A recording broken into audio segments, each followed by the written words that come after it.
So today's conversation, which potentially could be our last episode of second year, so it's quite big. Yeah, sad times, but got to look to the brighter future, haven't we? Positive start to an unfortunately fairly negative episode that's coming up. Yeah, in terms of the actual films, but I think we're going to find some fun picking them apart and having a good time. Great. So a few disclaimers. I think it's worth mentioning firstly that our 5 films that we picked to be the worst are on Letterboxd. So for me, Letterboxd only started just over a year ago. For Pat, it was around 2.5 years ago. So this isn't the worst films that we've ever seen because it's hard to remember or document that. Yeah, with Letterboxd, I think the best way to approach it is by logging a film each time rather than trying to put down all the films you've ever seen because you often can't remember them all. So I started just from like 0 and gradually built up. So yeah, these worst films aren't necessarily the worst films I've ever seen.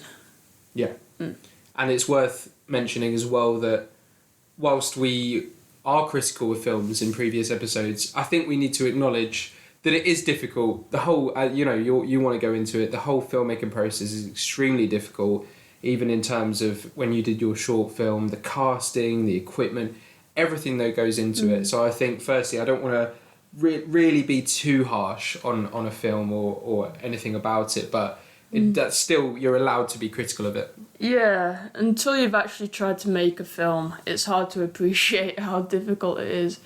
There's so many different variables that can go wrong. Like, it's such a mammoth thing to undertake.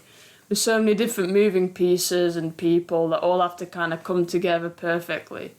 And it very rarely happens that you come out with something worthwhile. So yeah, you've got to take it with a grain of salt. But then again, if you're not critical of the bad films, we never demand better, do we? You've got to, point out when something isn't very good so they can know where to improve. That's true. And haven't you spoke about before how sometimes it is actually quite useful to watch bad films? So as you said, you really appreciate the average or really good films. Yeah, I actually went through a period of this when I was just like watching good film after good film. And eventually I couldn't really compare it with anything else and they all kind of felt on the same level.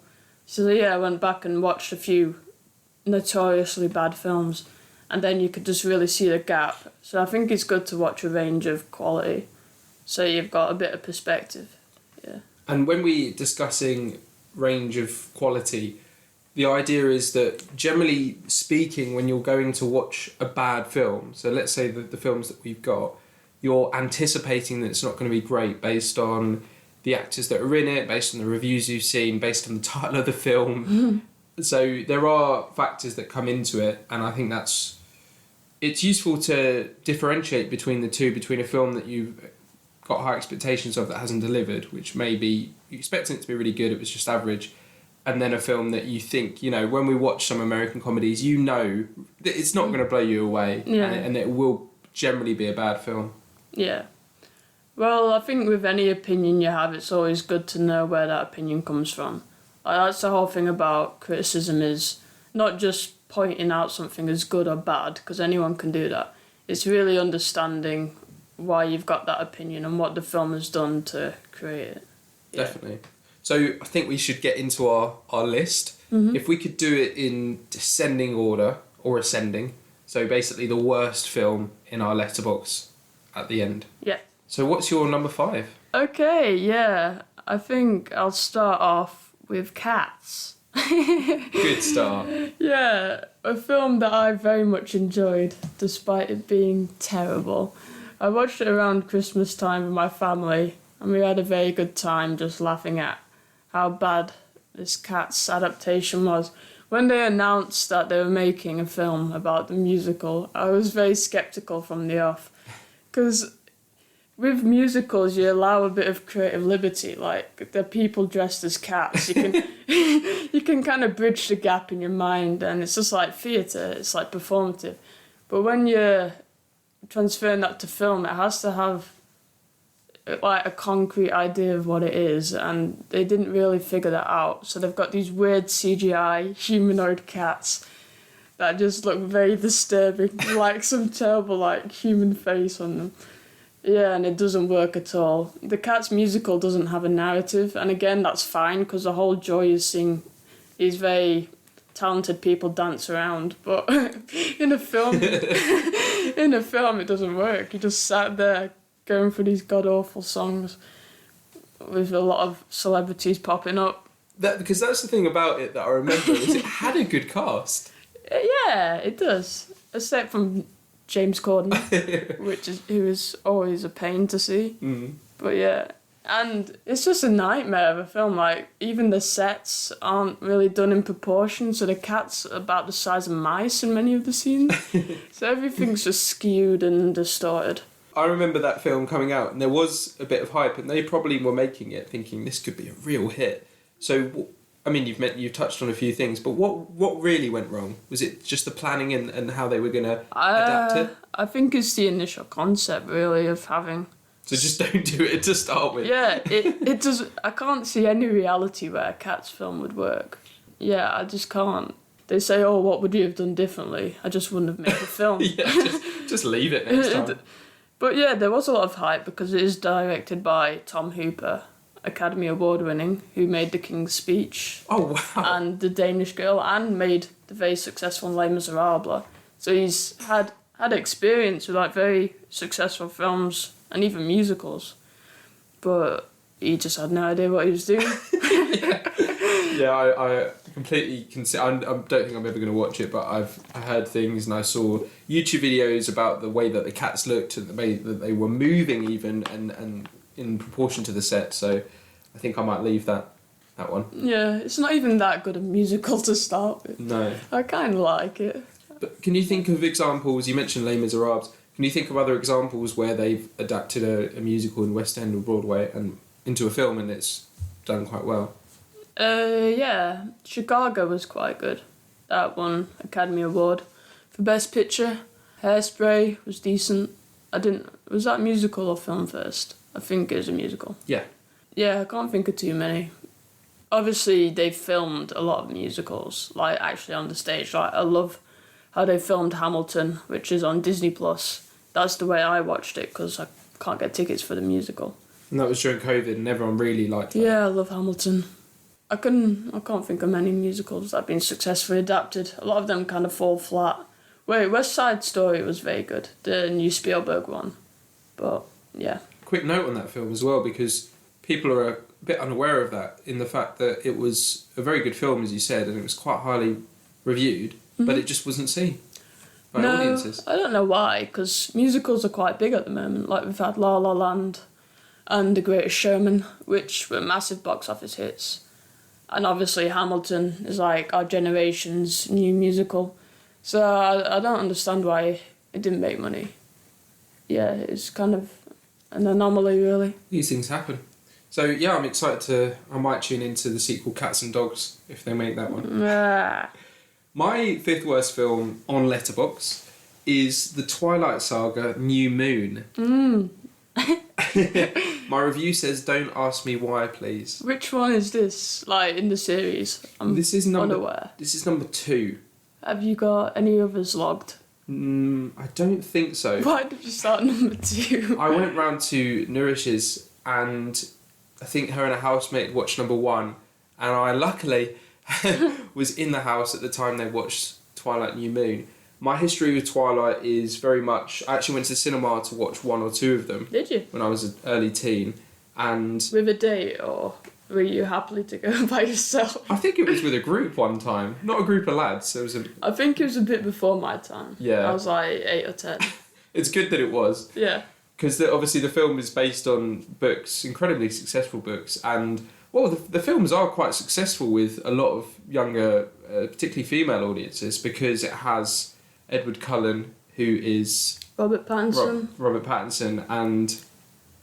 I can't remember the girl's name. Kristen Stewart. Yeah, who have both had quite good careers after that. And it touches on love and romance and vampires, and so it's quite good in some sense that it's got quite a big audience. But when I was watching New Moon, I was watching it through the lens of is this a well-made film, and it just wasn't. The pacing was terrible. The special effects. I don't know if you've ever seen any of them. I've seen like countless YouTube reviews just like picking them apart. Yeah. Yeah.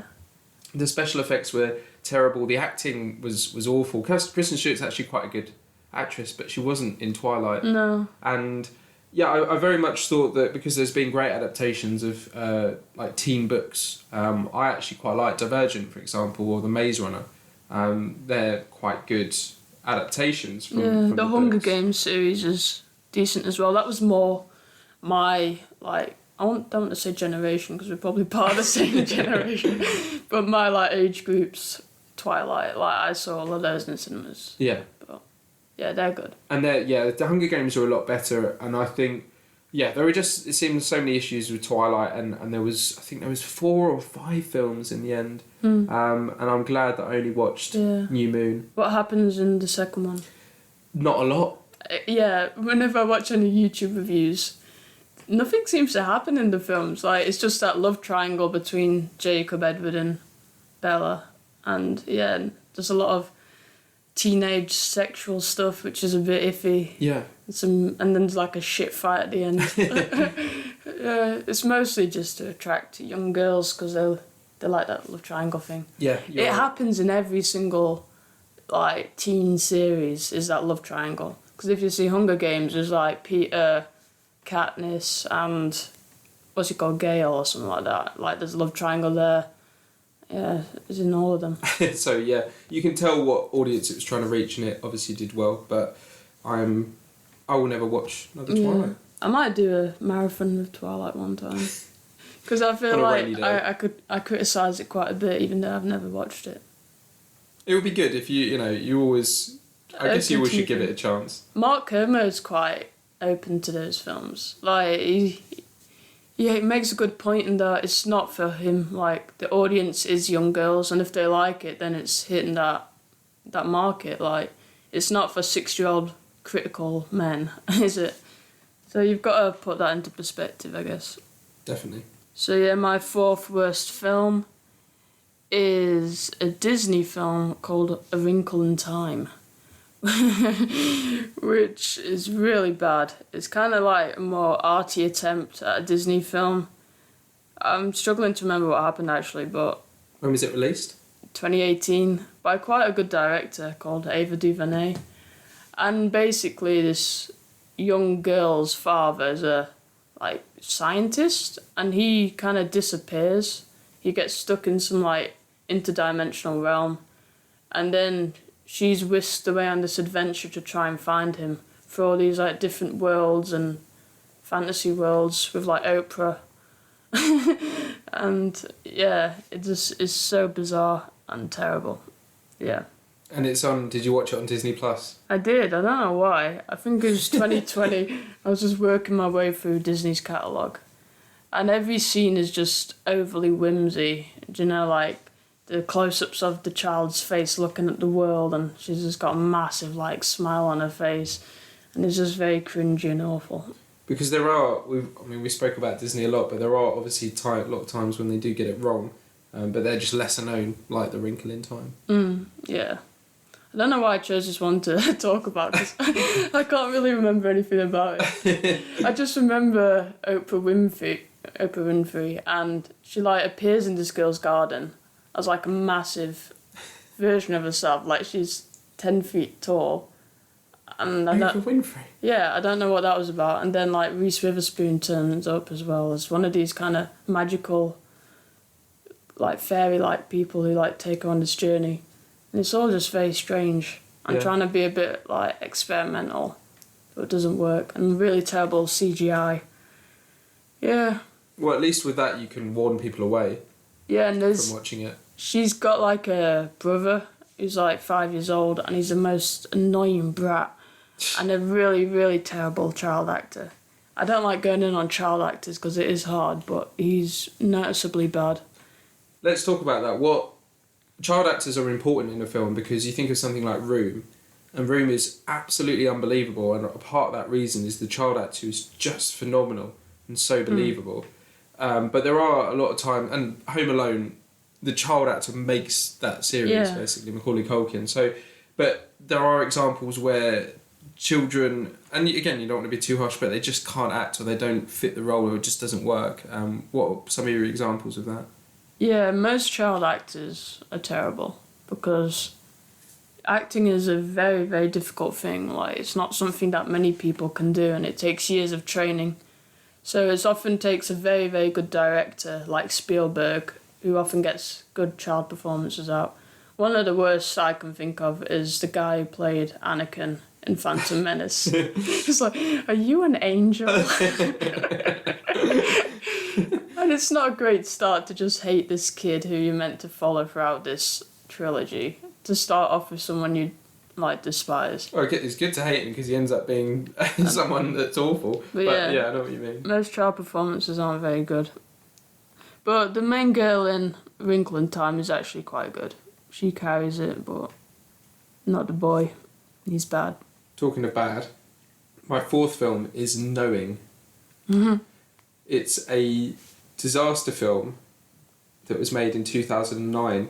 Part of my review says, after it finished, I really worked hard at trying to work out what happened and why it happened. Unfortunately, I didn't get far. It's fine if a film isn't great but still entertaining, but this wasn't fun at all. Bar 2 action scenes, it was pretty dull for an end-of-the-world film. And that's what it was. It was a disaster movie, it was end of the world, and it was just so disappointing. The stakes seemed so low. When you watch... And I'm actually weirdly a bit of a fan of disaster movies. I don't know why, but it's quite epic to see the destruction of our landscape and humanity. Two examples that are great are 2012 and Day After Tomorrow. But part of the reason why they're good, as much as the story's a bit loose, the destruction's unbelievable. You know, the hurricanes, the tsunamis that you see, the buildings falling apart, the tectonic plates moving. They're bad films, but they give you what you want. Yeah. Like, they know what they are. You just want to see a lot of destruction, and they give you that. Yeah, and Knowing, which stars Nicolas Cage, is a slightly different take because it's more about him trying to work out what's happening with these events. You know, there's particular numbers, and he needs to try and decipher them. So there's a lot of him going around trying to work that out whilst these events are taking place, and he happens to be at each and every event. He's there, but he doesn't die until the final event. I won't spoil it, but it you just did. Yeah, I won't right. spoil it, but he dies. Yeah, everyone dies. But no, don't go and watch it because there's far better disaster movies. And it sounds interesting in concept. Like, if that was just a summary, I'd probably check it out. But yeah, does it just fall flat?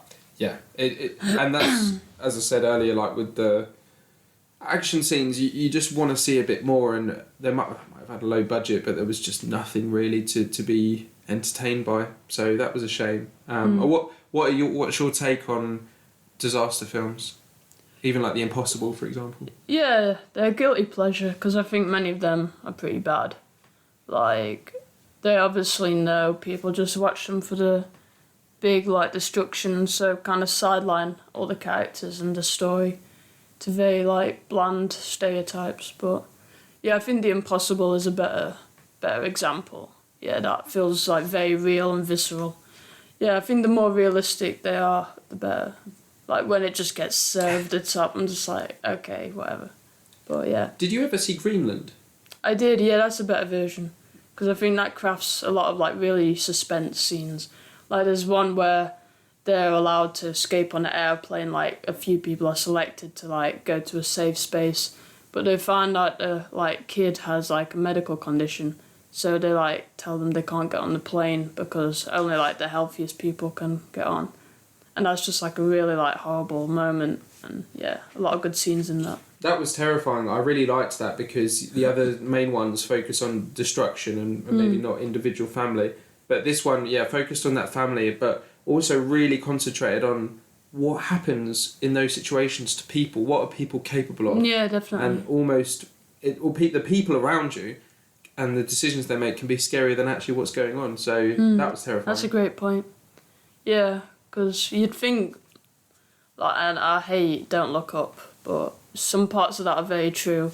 Like, you think people, when faced with a massive, like, catastrophe, would band together and, like, formulate a great plan, but it's probably not going to happen. Like, we're very dumb, scared people. Like, we're just going to fall apart and start turning on each other. Absolutely crazy. And that's what's more scary, yeah, as you said, than a big meteorite. And what the really true thing in Don't Look Up is when there was a billionaire who tried to monetize the comic, which I think that would definitely happen with someone. I hate that film, but I think a lot of it is quite true. What do you particularly hate the editing and the way it's filmed about that? Yeah, I just think the commentary is very on the nose. Like, it's so obvious that it becomes cringy almost. Like, it's not that the commentary's, like, deep within, like, the dialogue. It's that everything is the commentary. Like, it's not just part of the film, it is the film. Like, the whole thing is just, like, pointing the finger at the audience to go, look how stupid our society is, look how stupid you are, looking at your phone all the time and not believing the news and all that shit. Just kind of, like, points the finger at the audience and makes them feel bad for themselves. And I don't like that. He, like, comes from a place of superiority. Like, the director thinks he's enlightened and he'll tell us all what's so wrong with our lives. And, yeah, and the editing as well. It's just so jumpy and incoherent, trying so hard to be edgy and cool. And it just comes off as a cringe fest. And I don't like it. It's a great point. And didn't the director... He's quite a famous one as well. Yeah, he started off in comedy, Adam McKay. Like, he made Anchorman. And I think he made Step Brothers. He did. But then he wanted to make the jump into more serious films and made, like, Vice and The Big Short. So, yeah, a lot of quite acclaimed films that I don't like. You don't like The Big Short? I haven't seen them, but I don't think I like them. Yeah. Because, again, they're trying to be a bit cool. Oh, yeah, The Big Short tries to do that very much. And a quick note on Nicolas Cage, he was the star in Knowing. I haven't seen many Nicolas Cage films actually, but one of them I have seen a clip of was The Wicker Man. Yeah. And I definitely advise people to type in The Wicker Man torture bee scene. Yeah. And it's just phenomenal. It's so funny. Yeah, I think that's another so bad it's good film. I've seen a lot of YouTube reviews of that. I do like Nicolas Cage. He's very entertaining. And a good actor in things, yeah. He's good in Con Air. Yeah, he's very good in Bringing Out the Dead, Martin Scorsese film. Check that out. Nice. Well, let's check out your third worst movie. My third worst movie is The Lion King. Yeah, I hate... The remake. The remake, sorry. Da, da, da. Yeah, the original 1994 animated film is one of my favourite films. I think it's in my top 10. Wow. So... It feels a bit insulting for them to go and remake it in this fashion. Like, it's got an extra punch to it because I love that original so much. And I think I've gone over this a lot, but I hate Disney live-action remakes. Because it's just a move away from creativity and it's just the same bland, formulated entertainment. Where they just take a beloved animated film and just repackage it in some, like, CGI new version. And it's used to capitalise on our nostalgia for the original. Like, anything you may enjoy in these remakes is just because you enjoyed the original. Like, they take elements out of that and put it in this new one. And it's just, yeah, terrible. Why did you find the first original Lion King so good? I think it's a masterpiece. Like, it's got one of the best scores of all time. Some amazing songs. The animation is stellar. And yeah, it's just that overarching theme of not regretting and moving on with your life.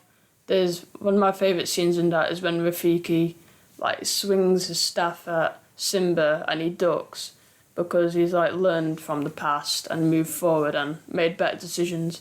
And that's a really interesting take. It's a great character arc as well. Yeah, it's just a brilliant film. Great humour as well. And... yeah, the new one, I was almost tricked into liking it. Like, I was watching it and I was like, this is okay. But then I realised it was just because I loved the original. Like, it's already got a great story because the original had a great story. So anything that's good about it is just because of the original. It's so lazy. And, yeah, the photorealistic animals just take away so much. Like, it goes for realism but takes away all the emotion and all the expression. So it doesn't work either, because he's trying to make a documentary. Jon Favreau, the director, kept on saying he's trying to make a documentary whilst the animals are singing and talking anyway. So it's got this like clash between realism and just having these singing animals. It's like, pick a side, and I just hate it. That's completely fair. Did they, because I watched Jungle Book, and that's the Jungle Book, the remake in 2016, I think, is the only Disney live action film that I actually like. And I really enjoyed it. I've watched it a few times. I like it. It's alright. I don't know whether... I hadn't seen the original Jungle Book, so I don't know how similar it is, but... You haven't? I have, sorry, but not for a while. Oh. I was going to ask, in terms of this new Lion King, is it not quite shot for shot, but is it very similar in terms of the scenes and the story and the lines, the script? Is it almost spot on to the original? Yeah, with the Jungle Book original film, there was a lot of room for improvement anyway. Like, I don't think anyone would claim that's their favourite Disney film. It's good, but it's not flawless. And the new one changed a lot of things. Like, it drew more from the book than it did from the animated film. But with this new Lion King, it literally is a shot-for-shot remake. Oh, God. Like, it's almost a carbon copy each scene, with very small changes. And these small changes take away so much. Like, there's a great YouTuber called YMS, and I think I mentioned it before, but he did like a 3-hour review. And he just goes through each of these little changes, and you might not think it's much, but it takes away so much from the character. Like, each scene just has like a few alterations that take away so much, because the director has no idea what made the original so good. It's just a total misunderstanding of their own material. And I despise it. Yeah, such a big mistake, and it's a shame that it tarnishes Disney's reputation. What's more annoying is how successful it was. Like, if it came out and nobody watched it and everyone hated it, I wouldn't really care. Like, yeah, fair enough, it didn't work out. But it made, like, over $1 billion, and a lot of people love it, saying, oh, it's my childhood again. And I don't want to be snobby, but I want to grab them by the shoulders and go, this is bullshit. Open your fucking eyes. Open your eyes, they're tricking you. They're stealing your money. Yeah. Oh, God. And even the voice acting, I remember you saying you didn't like, even that had, like, Seth Rogen as Pumbaa, but, yeah, it didn't work. All the recasting is terrible as well, because they got John Oliver as Zazu. Oh, and he's so bad. Because Rowan Atkinson was amazing as Zazu. But John Oliver is just a celebrity. Like, they haven't cast good voice actors. They've cast celebrities they can slap on the poster. Because in the promotional campaign, all the posters were just like the character saying like, oh, Beyonce is Nala. And every one of those for each character. So you go, oh, look at all these celebrities in my Disney film. Beyonce would garner a lot of people as well. And she's not good in the film. She does like a rendition of Can You Feel the Love Tonight. She's got her warbly voice, just trying to make it her own thing. She butchers that song as well. I'll stop talking about it. Well, don't watch it, guys. If you're interested in live action, go to the original, rewatch that. I think you'll have a better time. Yes. I'm going to do a double hit for my third worst. And cheeky. The reason is they're both from the same trilogy. Now, they are Star Wars The Last Jedi and Star Wars The Rise of Skywalker. Interesting. So we recently discussed Star Wars, so we don't need to go into it too much. And in my reviews, I've put that I never want to judge films too harshly. And I've also mentioned the fact that as a standalone film, it is quite good in some aspects. But it's horrible. It's horrible to watch, because we spoke about the original, and then I grew up with the 3 prequels starting from, I think, 1999. And then these 3, Force Awakens, it was number 7. That was a lot of fun, and that had it brought back some really good characters. I really enjoyed the story and everything that came with it, and the nods to the previous Star Warses. But 8 and 9 just completely took another turn. If we focus on 8, for example, the whole film is basically set in 2 spaceships, where one is chasing the other. And there's just no story, there's no room for characters to grow. Just so many awful decisions. I do remember you saying, actually, in the previous episode, that you should never a lot of people do judge the last two Star Wars films in particular based too much on the story, and that if you actually take the story out, there is a lot of good. There's really good special effects. The music's solid again. Yeah. Some of the acting's quite good. Yeah, the trilogy are very well made films. Like, I understand that story and character comes first with like any main franchise, because it's all about where does it go? Yeah, what's the outcome? But if you just kind of take a step back from that and just kind of analyse how the films are made, they're really well made films. Like, especially The Last Jedi, there's so many iconic shots in that. Like when the ship does hyperspeed through the other one, that's a great visual. On the salt planet at the end, when it's just like the ships are going through and like red dust is sparking up, like really creative ways of presenting things. So if you care less about the story, I think you'd get a lot from that. And that's funny that you say that, because a few people that aren't as big as Star Wars fans as I'd like to think, and some of my friends, they enjoyed it. They said they had a good time with it. Yeah, that's the thing. Yeah, and on their own, they're fine films. But as a trilogy, yeah, it doesn't work at all. They're just it's just a mess. It's one of those where, as well, I've been almost indoctrinated by all the YouTube videos I've watched. Things like somehow Palpatine returned, and that's it. That's they explain away Palpatine, who fell through at the end of Empire Strikes Back. Yeah, I hated his introduction. Terrible. It was just nostalgia bait, really.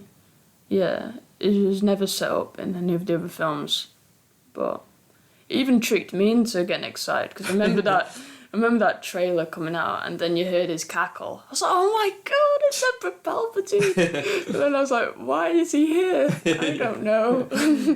Oh, it just didn't work. And I think, as I said, all those YouTube videos have found so many holes. So I know that those are incredibly harsh ratings, but I am mainly rating it based on the fact that if the first 6, I like pretty much all of them, even number 7, and I just think endings are important, and endings, as I've discussed with something like Breaking Bad or alternatively Game of Thrones, ending make or break a whole series or trilogy of films. Yeah. And if you're left with that's when you eat a sweet and it's quite nice, but at the end it leaves a bit of a sour taste. I don't really go back to that sweet. So it's that idea of just the last bit you didn't enjoy, so you're not going to return it or recommend it or enjoy it. It's a good analogy. It was just a total mismanagement of the series. They didn't plan it out at all, so it's just a bit clunky. But yeah, I quite like the films. Even the last one, I got a lot of enjoyment with. I think I knew it was going to be bad going in, so I think I was different from quite a lot of people. Like, I didn't expect anything, so I was kind of almost enjoying how bad it was. It's kind of like Marvel at this point. I don't really take it seriously, so I just kind of enjoy whatever they give me. And with the Star Wars one, I was just kind of along for the ride and just kind of laughing at all the decisions they made. But I know if you've got a really personal attachment to Star Wars, which I don't quite have, you can get quite offended by some of their decisions. So someone going to the cinema in the 80s, you can understand it's why really how you approach the film. Like, if you go in really wanting the finale to be amazing with all these great character moments, it's going to disappoint. And Star Wars obviously is turning into something like Marvel, in that we had The Mandalorian, now we just saw a trailer last night of Obi-Wan Kenobi. And we had the Book of Boba Fett, which nobody saw. It's just too much at this point, isn't it? It's just saturation overload. Because what happened to the whole thing of, you got really excited when there's not a lot, you get really excited because it's happened sporadically, or you have to wait a few years. I can't think of many examples, but the Game of Thrones last series, I think I remember having to wait a year and a half or something. They said, this will be released in a year and a half, and that kind of worked because it really builds it up. But when you've just finished a Marvel film and you're watching a trailer for another Marvel film, I think those, and likewise with Star Wars, I think it's just it's too much. It's too much, yeah. It's the whole thing you need to it's like in relationships, sometimes you need to be away from someone to realise how much you love them. What? We're doing some good analogies. Yeah. Yeah, it's too much. In that respect, have you ever considered taking a 3 or 4 week hiatus from any screen or movies? No. Films are too important for me. I think I'd get depressed. And the at the end of the 3 weeks, it wouldn't be worth the tough period. No. I know, I can see it in concept, but I get fidgety. Yeah, it's not worth It's it. my way of, escaping. Did you struggle during the cinema closure, do you think? I did, yeah. Not as much as I thought, because we've got so many streaming services now. I had like an endless amount of films to watch, a lot to catch up on my watch list, but I did miss that cinema experience. COVID was a good excuse to watch a lot of films as well. I now watch so many. In 2020, I watched 391 films. That's incredible. Yeah, that's Which is sad or amazing. 1.1 films a day, take roughly. it as you like. So, what's your second worst film? I'm looking at them now. So my second worst film is Zombeavers. See that, right? As I said earlier, some films going into it just based off the name, and that is one of them, surely. Zombeavers. Zombeavers is an amazing film. So bad it is hilarious. In which some beavers get infected by... Sorry. Just the first line, some beavers get affected. infected by some chemical waste and turn into mutant beavers, which Oh, damn. which attack a group of teenage friends who are on their little summer holiday by a lakeside. And yeah, it doesn't go to plan for them. They want a little dip in the lake, but these nasty beavers come at them and attack them. And it's a big fight and a big battle against these scary beavers. And that's the film? That's the film. How does that story last? That's like 5-10 minutes. I don't think it's a long film, to be fair. Yeah, and even the stuff without the beavers is so bad. Like, the group of teenage friends are written as like the most generic teenagers. They're just talking about sex and booze. Oh, we're gonna get drunk by the lake, aren't we? Oh, you're gonna have sex with her, and it's just so cringy. But I think it's self-aware, so it's not... Oh, is it? Okay. It's not... I think some people really like the film because it is fully embracing its cheesy concept. It's not trying to be scary necessarily. And there is some effort put in. Like, the beavers look a lot better than you would expect. Like, there is some kind of cool practical effects. But yeah, it's not very good. Bill Burr is in it in like the first 5 minutes. Oh my god. He literally isn't in it at all, but he's the guy driving the truck. And then he kind of crashes the truck, I think, and chemical waste spills out. He's like in it for a minute, and you're like, is that Bill Burr? And then he just kind of goes on his way. To be fair, it's a paycheck. It's probably like 90% of the budget went to Bill Burr, and you can tell. Yeah. What are the special effects like for the beavers? It's all practical, which is a much better decision. Because if they tried to do CGI on their budget, it would have been so much more dated. But I think there's mostly like puppets and stuff. Wow. Yeah. Do you think if you're... Do you know what though? It is for money, but if you're an actor in that film, you're not completely immersed and confident in the project, are you? I think you've got to know what you're going in for. I don't think anyone's going in there hoping for an Oscar. Apart from the beavers. It's mostly just like hot young people with like bikinis, very gratuitous. You get these like films like Piranha 3D, where it's mostly very sexualised, with a bit of gore thrown in for like 14-year-olds. I can see my 14-year-old self switching this on at Netflix at night, thinking it's a bit edgy and cool, but... Yeah, that's the thing, because I think obviously now we're getting to an age where we generally want to watch good, entertaining, well-made films, but when you're younger, you do want that kind of like weird kick, and I can think of a film, for example, we're looking at films along that line, Sharknado is a great example, because that, again, shark and nado, so it's a shark tornado. Yeah. No, Zombeavers is very much like Sharknado. Okay. But Sharknado is very self-aware as well. So it kind of... When you're really self-aware, you kind of almost feel like you're immune from criticism. Like if you go, oh, it's meant to be bad, that's how we made it. You kind of go, oh, you can't criticise us, but it's no excuse. You can make a really cheesy, fun film and have it be good. Like we watched Crawl that one time about like a crocodile attacking someone. And it's very cheesy and a lot of fun, but it's a good film. Like, it doesn't have to be god awful. Are there any films that are really bad but they're not self-aware that they're bad, that are in that genre of like animals and horror? You mean like taking itself too seriously? Yeah. I can't think of any. Normally when you've got like these big monster animal movies, they're often quite, on the nose. The Revenant. Terrible. I will go into my worst film on Letterboxd, and not sure if it's Have a you film. done your second one? I did a joint 2 of the both Star Wars films. A couple of low-rated films included The Strangers and The Girl on the Train.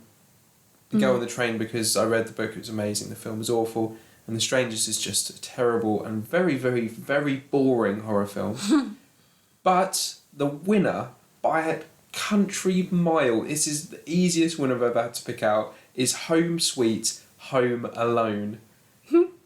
And loads of things to say about this, right? First, it's in the name. It's a terrible film name.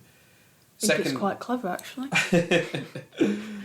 And this is a really good point to bring up child actors, right? So I actually mentioned Macaulay Culkin in Home Alone, and he's one of the best child actors I can think of that absolutely carried that film. He encapsulated everything that was good about it.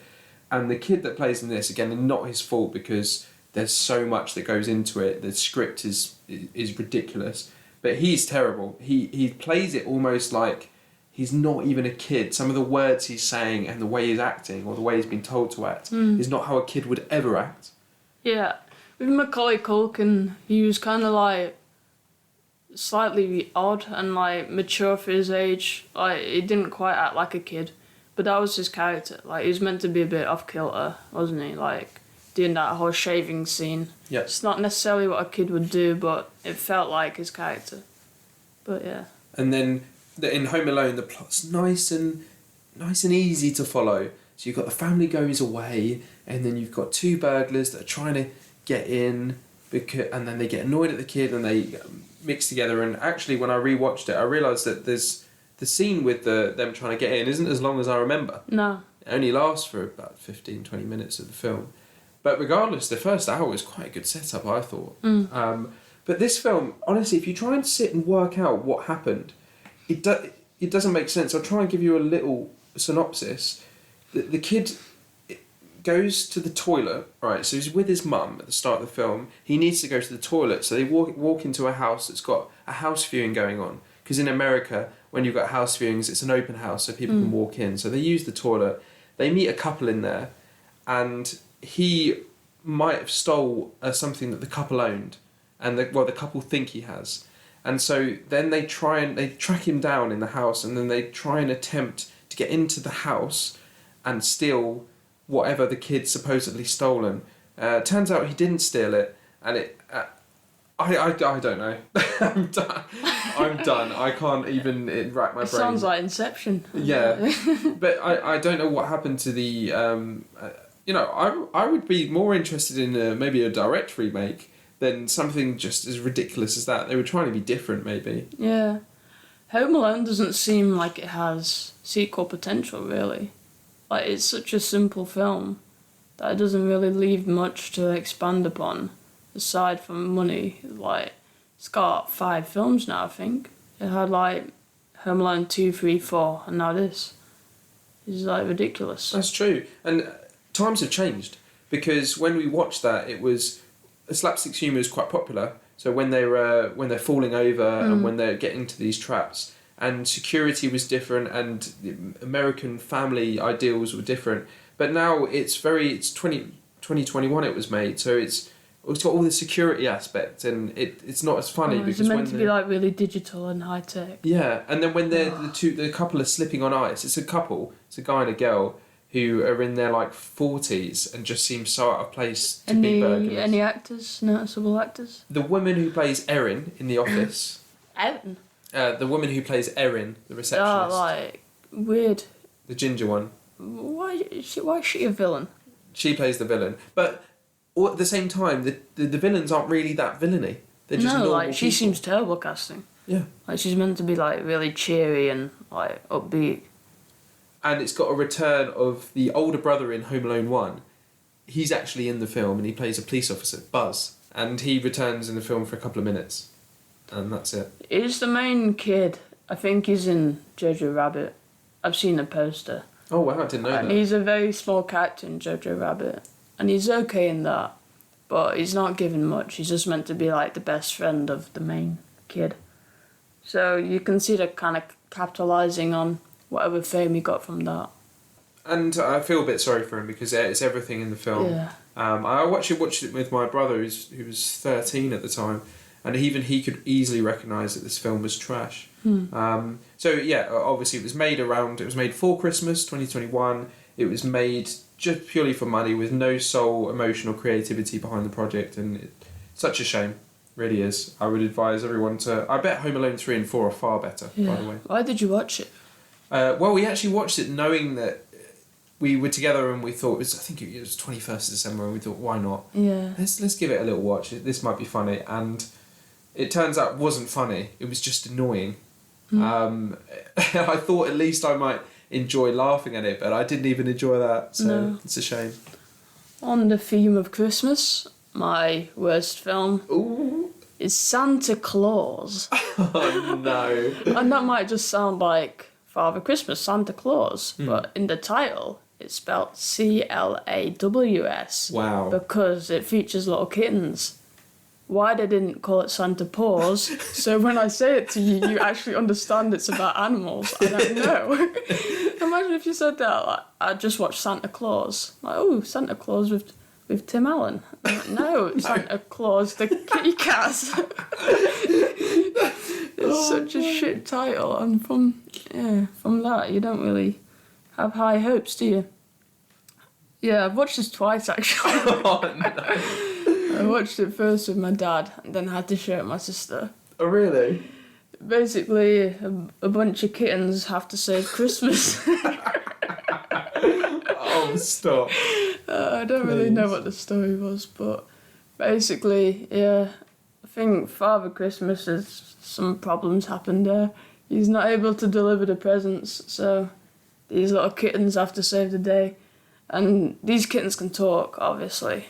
So they've got little CGI mouths that move when they talk. And it's like the jankiest visual effect. So it's like somebody just slapped on a pair of lips onto these cats. They just move up and down when they talk. And it's got some like really bad comedy, like really awful slapstick. It looks like it's filmed on like my shitty DSLR. I could have probably done better cinematography. It's so cheap and trash, and it's on Netflix, I think, so I'd recommend checking it out because it's horribly bad. Wow, so some families might tune in thinking, oh, the kids will like this one. Yeah, it's got a nice sort of poster with cats. And do you want to see the poster? Yeah. I'll give you a little sneak peek. Yeah, the poster's not terrible, is it? It seems pretty like terrible. It's got like... Why has the cat got a red nose? What's that got to do? It was meant to be Rudolph. But if I were a family, I'd think, oh, the kids might like this. Yeah, I'll tell you the catchphrase. It's a holiday catastrophe. It says on the poster. Nice. And the poster has 4 kittens in a Santa sack with little baubles, and the closest cat's got a red nose like Rudolph. So obviously you get the dynamic there. So yeah. You've watched it twice. I've watched it twice and I don't remember the story. So I'll read the summary. Santa is allergic to cats, so he has a policy against delivering them as gifts. But little Tommy has been so good, and all he wants is one small kitty. Santa says, okay, but instead of one, the whole litter climbs into the sack. When Santa has a major allergic reaction, the kittens have to take over and deliver the presents on time. Oh my god. What is that? Yeah. Only 695 people have watched it on Letterboxd. And it has a rating of 1.5 out of 5. That's low. Which is quite high, to be honest, for what it is. I think some people are giving it a 5 for so bad it's good. I'm trying to get my head around the fact that they wrote a story based on the fact that Santa is allergic to cats. Allergic to cats. Incredible. But he thought he would deliver one cat and that'd be okay, but actually 4 cats went into the sack, so that was too much for old Santa Claus, and he had to go home sick. Just when you think we've had enough Santa movies and things that can go wrong, you meet an allergic to cats. I think the deep message of the film is that we've got to respect cats more. So like any stray cat you see on the street, you've just got to give it more credit for what it is and just really appreciate the kittens of this world. That's what I personally took away from the film. But it has many different meanings and interpretations. Yeah, it's quite a powerful film. Yeah, it took me a while to come over that one, but... And you mentioned the so bad it's good. It does sound like you're almost recommending it for Christmas. I am, yes. I don't know how much you could probably take, but stick on 30 minutes of it and you'll get the vibe. You get a bit of laughter as well. Bit of laughter. We were laughing, definitely. Because that's what you want. At the end of the day, you're not going to love every film, but as long as you come out of it thinking, do you know what? I had a bit of fun with that. Yeah, I'd rather watch Santa Claus 10 times than The Lion King again. Lion King remake. I hate that I have to specify which one. But, yeah. Yeah, they didn't even name it differently. I know. Films that are so bad they're good, get a pass. Yeah. Because it's about enjoying yourself at the end of the day. And if you're not doing that, then what's the point? Well, what a perfect way to end it. Go out with one of these 10 films and experiment for yourself. See if it's so bad that it's good. And maybe have a think about what your worst films are and why, and then why in turn, why that makes the really good films, much better, because you can see how difficult it is sometimes to make movies. True that. What's your final message? Just mirroring that. I'd say watch a range of films so you can put stuff in perspective. Yeah, and just try and understand why you have a certain opinion. Like, dig a little deeper and demand better. You ultimately vote with your wallet. If you go to the cinema to watch some trash, then you're promoting that film. So think about what you're consuming as well. Perfect. Thanks again, and I'll look forward to seeing you soon. Yeah.